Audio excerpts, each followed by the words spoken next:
My fellow Americans, I'd like to tell you a story about my grandfather, William, or Bill as he liked to be called.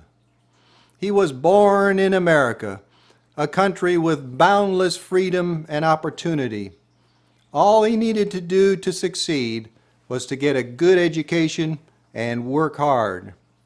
He was a fine young man with strong convictions and character, like most Americans. At the dawn of the 20th century, the industrial age held the promise of unlimited choices for him. But he barely finished the third grade and went to work as an unskilled laborer assembling railroad cars.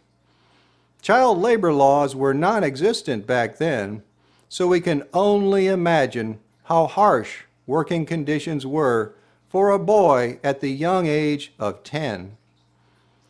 Why did he fall short of his potential and miss out on his chance for prosperity in a country as free as ours? It turns out that he had trouble with his eyesight. His parents, my great-grandparents, decided to focus their limited resources on his brother's schooling and not on his. So they pulled my grandfather out of school and sent him to work, demanding that he give up his wages to support the family.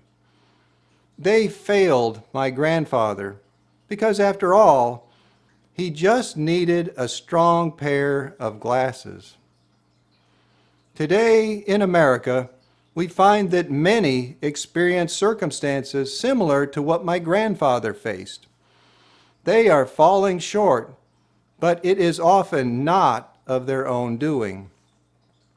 It's our system of government which is failing them. The government is making decisions that rob them of opportunity and ultimately cause much misery, the kind of misery that my grandfather had to endure. As a young adult, he sold hairbrushes door to door, and later on he stocked shelves for Montgomery Ward. It was there that he fell down an elevator shaft. Back then, elevators didn't always have doors, and this one just had a curtain. As a result of that accident, he ended up with one leg about 2 inches shorter than the other. Our government has gone off track. It is depriving too many of opportunities that they deserve, depriving them of a fulfilling life. Someone once said that we are all created equal. Someone once said that we have the right to equal opportunity. All I ask is that our country honor these promises that it has made. We are all connected. We are all Americans. When there is someone who has to choose between going to the doctor or paying rent, that matters to me. When I see that someone has died due to gun violence, my heart sinks. And when there is a child that is attending an underperforming school and living in a neighborhood surrounded by crime, that troubles me. It's the realization that our lives are intertwined and that we are all in this together that gives this country its great character. So we have some work to do. Today, I want to tell you about an America that not only provides a full measure of opportunity to every man, woman, and child within its borders, but also an America that is truly for the people, an America where the chains that have been placed on our government leaders have been broken, chains that force them to serve their political parties, and chains that force them to serve the wealthy individuals and corporations. If we were to free them of these restraints, then they could unleash the full power and might of the government to serve us and to do good for us all. Then America would finally meet the high standards of the Declaration of Independence, the Constitution, and the Bill of Rights. It would become a country that is better than our founders could have ever dreamed or imagined. Can we come together in a united America and agree to do this? Yes, after all, we are the United States of America. In this new and improved America, every parent would have the choice as to where to send their children to school. They would have school of choice. If they choose a private school, they would receive a voucher to help pay for the tuition. All children would receive tutoring to ensure that they do not fall behind. So every child would go to a good school, graduate, and then have the opportunity to go to college or trade school at no cost. As a result, we could effectively end the cycle of poverty in our country within a single generation. Can we do this? Yes, we must do this. In this new America, everyone would have access to high-quality, affordable health care. We would have a single insurance plan for all, with costs for premiums and expenses that are based on the ability to pay. All needs would be covered. So if you needed a prescription, you're covered. If you needed dental care, you're covered. If your parent needed to be in a nursing home, they are covered. No one would ever again have to choose between getting the health care that they need or paying rent.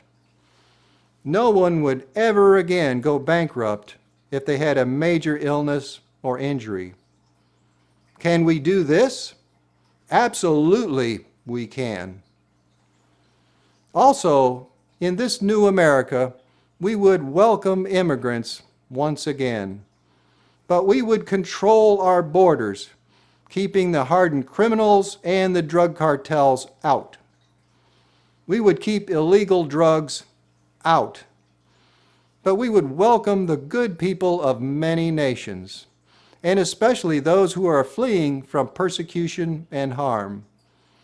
America needs all sorts of skilled workers, and America needs laborers. All of us would benefit from a reformed immigration system. Can we do this? Yes, we can. In this new America, workers would have a voice in the workplace. They would be empowered to negotiate their pay, benefits, and working conditions. They would receive a fair income consistent with the value that they add to the company that they work for. No longer would they have to take on extra work without being compensated. No longer would they have to accept a small raise or none at all while executives enrich themselves. No longer would they be offered a pitiful severance package, if any, while executives received millions. Can we do this? You bet we can. In this new America, taxes would be levied based on ability to pay. Those with lower income would pay less, and those with higher income would pay more, each contributing his or her fair share. No longer would secretaries pay a higher percentage of their income than billionaires. No longer would there be loopholes for high earners to escape what they owe. Can we do this? Oh, yes, we can. And finally, in this new America, common sense laws would be enacted to reduce gun violence while fully protecting the Second Amendment rights of law-abiding gun owners. Suicide rates due to the use of firearms would decrease significantly, and criminals and unsupervised children would have a much harder time getting their hands on a gun. We could breathe a sigh of relief knowing that we are much safer on the streets and that our children are safe in their schools. Many thousands of lives would be saved each year. Can we do this? Yes, we must do this.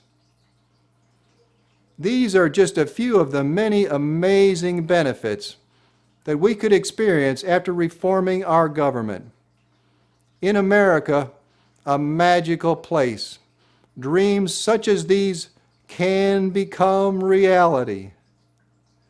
Getting back to my grandfather's story, although he went through many hardships during his early years, he went on to become a successful husband and father. He even built his home with his own 2 hands and lived comfortably until the ripe old age of 93. The American dream came true for him, and it can come true for all of us. It's never too late to start. Are you ready to begin? Then join our movement here on the American Patriots channel. Please subscribe and click the like button. Share this video with your friends. Thanks for watching.